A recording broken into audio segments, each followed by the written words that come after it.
কি করছিস ভাই? এইটা ভাই মাছ ধরছি। ভাই পুকুরে কি কি মাছ আছে?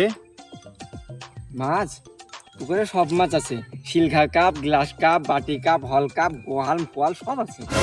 ভাই আমার একটা হলকাপ মাছ খাওয়াবা না ভাই? আমার সেই ফেভারিট মাছ গো, আমার সেই লাগে প্রিয় মাছ নেটিং টু।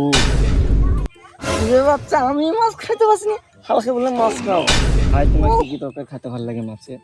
মাছের ঝোল, মাছ ওইটার নাম কি ভাই বলি জানো? মাছের টক। মাছের টক, মাছের টক এটা আমার ফেভারিট গো ভাই। প্রথম মাছে ওই তরকারিটাই আমরা খাবো। ভাই আমি আগে খাবো। হ্যাঁ না আমি আগে খাবো। না একটু আমি আগে চেক করবো, তারপর তুমি খাই। ঠিক আছে, দুজন মিলে খাবো একসাথে প্রথম। ও ভাই মাছ পড়েছে ভাই, মাছ। ও ভাইয়া ধোকা। সুরে বাচ্চা আমি মাছ খাইনি, তুই খা। মাছ খেতে আমার ঘৃণা লাগে।